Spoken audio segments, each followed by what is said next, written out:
Good morning, all dear friends.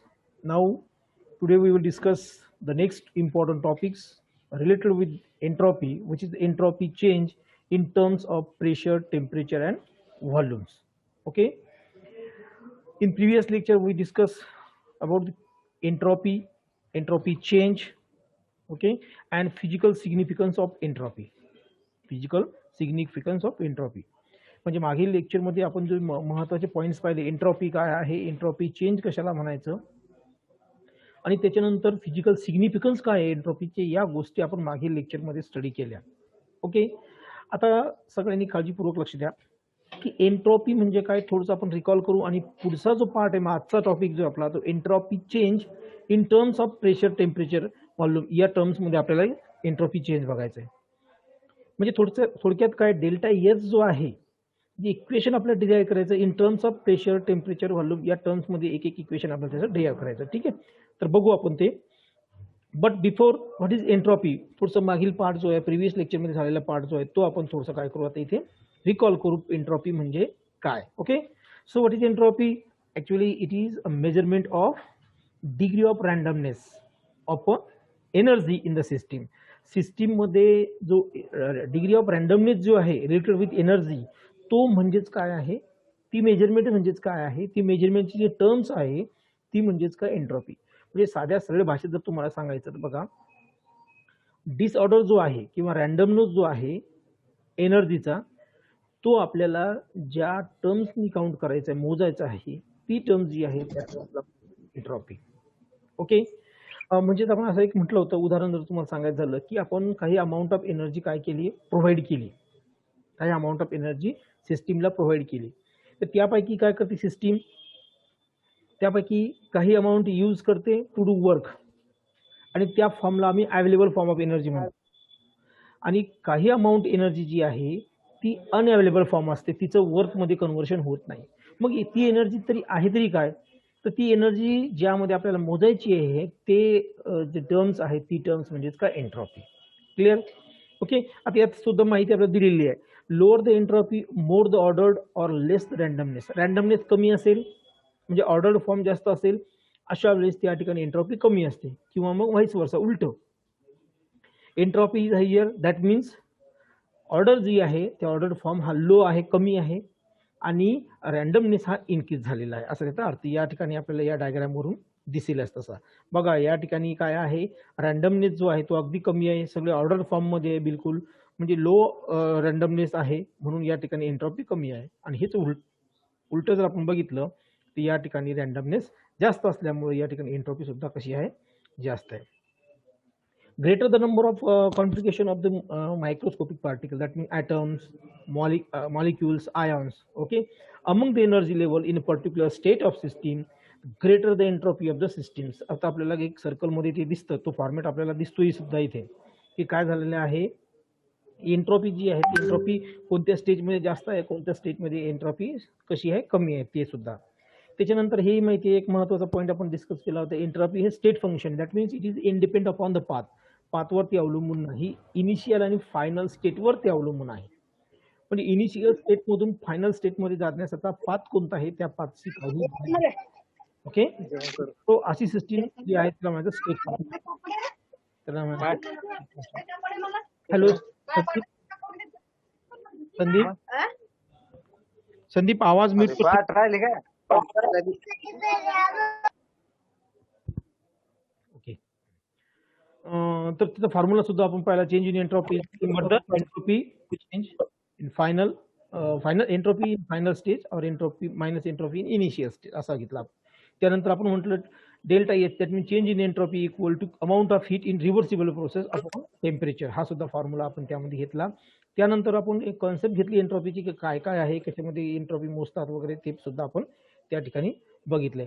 आता आपल्याला काय करायचं पहा, महत्त्वाचा पार्ट आपल्याला यामध्ये घ्यायचा आहे, कारण आता हे आलं कशासाठी, कारण आपल्याला माहिती आहे heat cannot be completely convert into, हा जो सेकंड लॉचा पॉईंट आहे त्याला धरूनच हा एंट्रॉपी आपल्याला.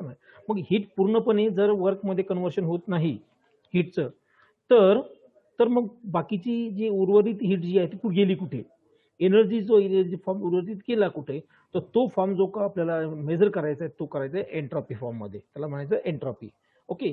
आणि डेल्टा एस जो हा कॅल्क्युलेट करतात, चेंज इन एंट्रॉपी कॅल्क्युलेट करतात, कारण ॲब्सोल्यूट एंट्रॉपी आपल्याला कॅल्क्युलेट करता येत नाही. ओके. आणि त्याचा हा फॉर्म्युला. ओके. आता आपल्याला जो पार्टचा घ्यायचा आहे तो महत्त्वाचा पार्ट, सगळ्यांनी काळजीपूर्वक लक्ष द्या. Change in entropy for an ideal gas in terms of temperature, pressure and volume. Okay. म्हणजे आता आपल्याला काय करायचं आहे, इक्वेशन डिराईव्ह करायचं किंवा एंट्रॉपी पाहिजे आपल्याला, change in entropy delta S आपल्याला डिराईव्ह करायचा किंवा पाहायचा. कशाचा? Of an ideal gas. Ideal गॅसचा कोणत्या टर्म्समध्ये? प्रेशर टेम्परेचरच्या टर्म्समध्ये, आपल्या प्रेशर टेम्परेचर आणि व्हॉल्यूमच्या टर्म्समध्ये आपल्याला तो पाहायचा आहे. क्लिअर? राईट. ओके.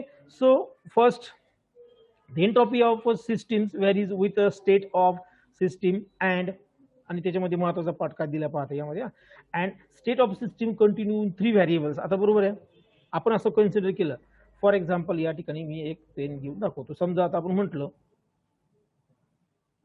ओके, समजा आपण म्हटलं की ए स्टेट जी आहे ती कन्वर्ट झाली यामध्ये बी स्टेटमध्ये. ओके. देन व्हॉट हॅपन, या दोन्ही स्टेटमध्ये काय व्हेरिएबल्स असतील काही. आता इथे 3 व्हेरिएबल कन्सिडर केलेले आहे. कोणकोणते? टेम्परेचर, प्रेशर आणि व्हॉल्यूम. बघा, हे चेंज होणारे व्हेरिएबल्स म्हणजे काय, जे बदलतात ते.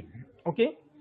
यामध्ये the value of entropy change for pure substance will be depends upon any 2 of the 3 variables, that means temperature, pressure आणि व्हॉल्यूम. म्हणजे स्टेट बदलली ही केव्हा, उदाहरण घ्या. आता मला काय म्हणायचं बघा, या ठिकाणी जे टेम्परेचर आहे, प्रेशर आहे आणि व्हॉल्यूम आहे, तेच टेम्परेचर आणि तेच प्रेशर आणि तेच व्हॉल्यूम जर या ठिकाणी राहील का, तेच जर या ठिकाणी असेल तर याचा अर्थ एनर्जी सिस्टीम ए कन्वर्ट इंटू बी असं म्हणता येईल का?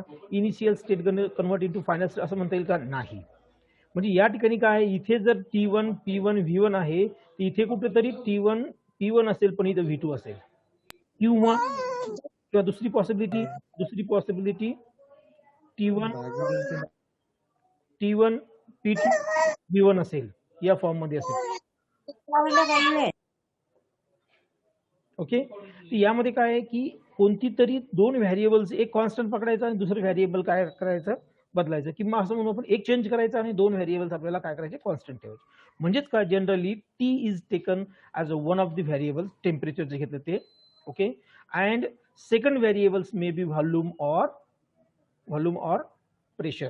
म्हणजे व्हॉल्यूम आणि प्रेशर हे दुसरे व्हेरिएबल्स, म्हणजे या दोन्हीपैकी एक, आणि टेम्परेचर टी हा व्हेरिएबल फिक्स आहे. ओके. मग आपल्याला काय करायचं आहे, त्यासाठी 2 सिस्टीम आपल्याला यामध्ये कन्सिडर करायचं. म्हणजे 2 सिस्टीम म्हटल्यापेक्षा आपल्याला system A get convert into system B, किंवा initial state A get convert into B, अशी एक आपण प्रोसेस काय करू, कन्सिडर करू. So we consider 2 combinations. कोणकोणते 2? आता एक टेम्परेचर आणि व्हॉल्यूम, हा एक कॉम्बिनेशन आपल्याला या ठिकाणी बघायचं, आणि दुसरं टेम्परेचर आणि प्रेशर, असे 2 कॉम्बिनेशन आपल्याला यामध्ये काय करायचे, आता स्टडी करायचे. काळजीपूर्वक नेक्स्ट पार्ट करू. So move towards next point. Design equation of variation of entropy, that means change in entropy in terms of temperature and pressure. Temperature आणि व्हॉल्यूमचं घेतलं आपण, आता टेम्परेचर आणि प्रेशरचं घेऊ. Okay. So consider if for 1 mole of an ideal gas P1 V1 T1 and P2 V2 T2 are the initial and final state pressure, temperature and volume समजा. Okay. P for pressure, T for temperature and V for volume respective. Okay. So no for initial, मग आता पहिली stage जर घेतली आपण, तर what is the ideal gas equation. पहिल्या स्टेजला आयडियल गॅस इक्वेशन काय येईल, P1 V1 equal to RT1. Y NRT1 असंही लिहू शकतो आपण, पण इथे काय म्हटलं, for 1 mole of an ideal gas. So N equal to how much, N equal to 1 mole. यांची व्हॅल्यू 1 असल्यामुळे तो N आपण काढून टाकला.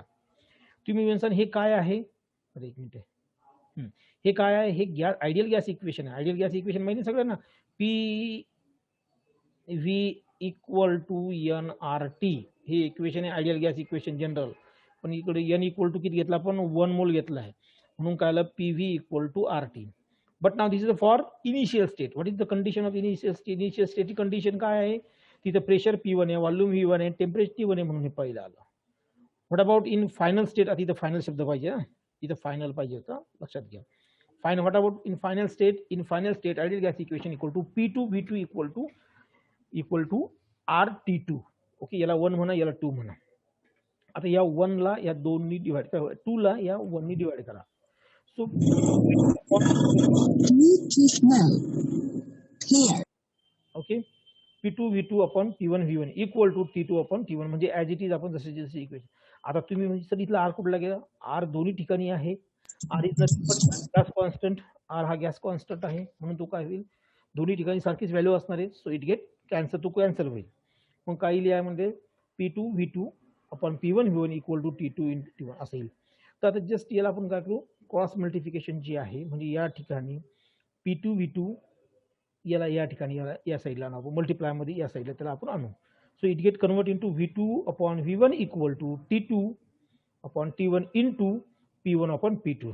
लक्षात येते ना, P1 अपॉन P2 म्हणजे थोडक्यात त्याला मल्टिप्लायमध्ये इकडे डिवाइडमध्ये झाला तो काय येईल, तो P1 वरती येईल P2 upon P2.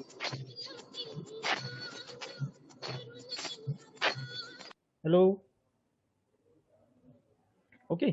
Now this is non as equation number 3. हे इक्वेशन नंबर 3 म्हणजे आता आपल्याला V2 ची किंमत माहीत झाली. V2 ची व्हॅल्यू जी आहे आपल्याला ती आता माहीत झाली की V2 upon V1 equal to T1 upon T2 T2 upon T1 into P1 upon. म्हणजे आपण काय केलंय आता आम्हाला, कारण हे इक्वेशन आपल्याला व्हॉल्यूमच्या ऐवजी टेम्परेचर आणि प्रेशरच्या टर्ममध्ये कन्वर्ट करायचं आहे. म्हणून आपण ही जी V2 आहे आणि V1 आहे हा व्हॉल्यूम काय काय करतो, इक्वल टू टेम्परेचर आणि प्रेशर आणतोय आपण. इक्वेशन नंबर 3 तुम्हाला कळालं. चला आता हे इक्वेशन 3 जी आहे ही किंमत आपण या इक्वेशनमध्ये ठेवू शकतो. जे इक्वेशन आपण काय केलं अगोदर डिराईव्ह केलं होतं की change in entropy in terms of temperature and volume, बरोबर आहे की नाही. मग आता ती किंमत जर आपण त्यामध्ये जर ठेवली, ती किंमत जर आपण तिथे ठेवली तर बघा बरं काय येईल. तर सरळ सरळ काळजीपूर्वक लक्ष द्या थोडंसं. आता जस्ट जिथल्या तिथेच आहे सगळ्या गोष्टी, फक्त लक्ष द्यायचं तुम्हाला. Okay, now here delta yes change in entropy 2.303 NCV. आता n इक्वल टू 1 आहे, तो लिहिला काय त्या ठिकाणी 1 लिहिलं तर हरकत नाही. Log to the base 10 T2 upon T1 plus 2.303 n R log to the base 10 V2 upon. तर V2 अपॉन V1 ची किंमत आपल्याला ही माहीत झाली. चला ही किंमत इथे ठेवली बघा. ओके, मग 3 नंबरचं इक्वेशन आपल्याला हे असं मिळेल. मग आता काय करा, या यांनी एकदा याला मल्टिप्लाय करा म्हणजे हे इक्वेशन मिळेल आपल्याला. ओके, काय केलं आम्ही या 2.303 n R log to the base यांनी याला एकदा म्हणजे हे तयार मिळेल आणि प्लस साईन कारण इंटू आहे ना मग प्लस येईल याने एकदा P1 हे करू. कारण एक लक्षात घ्या, हा एक लॉगरिथमिक रूल आहे. Log of x by y equal to log of x plus log of y. Log of y हे इक्वेशन आहे माहिती ना, म्हणून हा इंटूचं काय होतं प्लसमध्ये होऊन जातं म्हणून प्लस घेतला आहे. काळजीपूर्वक लक्ष द्या. ओके, आणि बाकी हे ॲज इट इज, हे जे घेतलं आपण हे काय घेतलं as it is. Okay, clear. So आता ती इक्वेशन आपल्याला माहिती आहे, पण आता एक आपल्याला एक माहिती ती इक्वेशन यामध्ये you know that ideal in case of ideal gas equation R equal to molar heat capacity at constant pressure minus molar heat capacity at constant volume. म्हणजे हे इक्वेशन आम्ही सगळ्यांनी बघितलेलं आरचं. ओके, मग आता या ठिकाणी सीव्हीचं जर फॉर्म्युला घेतला आपण तर सीव्ही इज नथिंग बट बघा आम्ही हा सीव्ही इकडे घेतला आणि हा आर या साईडला येईल. सीव्ही इकडे गेला पॉझिटिव्ह झाला, हा आर पॉझिटिव्ह या साईडला निघेल. CV equal to CP minus R. That means molar heat capacity at constant volume equal to molar heat capacity at constant pressure minus gas constant. Okay, म्हणजे आपण आता ही CV ची किंमत या ठिकाणी ठेवू शकतो. हे बघा ठेवली. आता परत एकदा यांनी काय करायचं, या CP ला आणि यांनी सुद्धा काय करायचं, या CP ला मल्टिप्लाय करायचं. म्हणजे काय 2.303 n CP log to the base 10 T2 upon T1. पुन्हा एकदा minus 2.303 n R log to the base 10 T2 upon T1 आणि प्लस हे ॲज इट इज म्हणजे इकडे पुढे दिलेलं आहे आपण बघू शकतो. बघा इथे हे आलं आणि हे आर आणि हे आलं, बरोबर आहे. But you know that again या दोन्ही इक्वेशन मध्ये आपल्याला काय दिसतंय बघा, हा जो पॉईंट आहे 2.303 n R log to the base 10 T2 upon T1 इथे सुद्धा त्याचे साइन मात्र चेंज इट गेट कॅन्सल, ती काय होईल cancel. So delta S is equal to change in entropy equal to 2.303 NCP log to the base 10 T2 upon T1 plus 2.303 n R log to the base 10 P1 upon P2. म्हणजे काय दिसतं आपल्याला, हे equation दिसते आपल्याला की in terms of temperature and pressure, change in entropy in terms of temperature and pressure. फक्त आता इथे काय आहे, यामध्ये कन्फ्युजन आपल्याला दिसतंय की सर इथे T1 अपॉन T2 आहे, इकडे मात्र T2 अपॉन T1 आहे, इकडे मात्र P1 अपॉन P2 आहे. तर हे आपल्याला त्याच फॉर्ममध्ये करायचं असेल, म्हणजे पहिले जे आपल्याला इनिशियल स्टेट आणि मग फायनल स्टेट, तर आपण याला तसंही चेंज करू शकतो. फक्त इथे प्लसचं काय होईल, मायनस, कारण तो लॉगॅरिथमिक रूल आहे. आपल्या सगळ्यांना आता बऱ्याच वेळ झालेला माहित आहे की log of x by y equal to minus log of y by x, हे लॉगॅरिथमिक रूल आहे, आपल्या सगळ्यांना माहित आहे. मग तसंच काय P2 वरती गेला, P1 खाली घेतला, प्लसचं मात्र इथं काय आलं, मायनस येईल.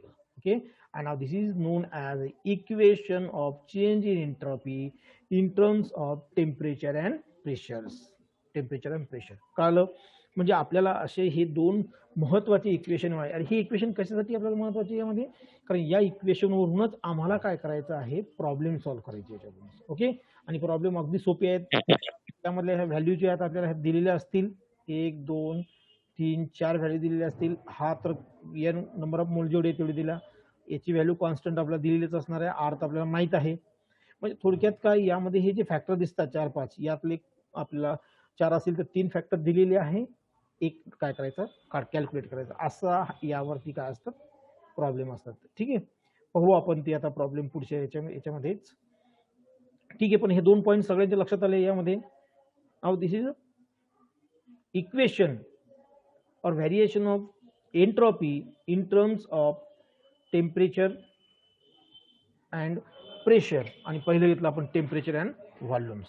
ओके, टेम्परेचर अँड व्हॉल्यूम, तर हे दोन्ही महत्वाचे आहे. याच्यावर प्रॉब्लेम सुद्धा आहे, काळजीपूर्वक सगळ्यांनी लक्ष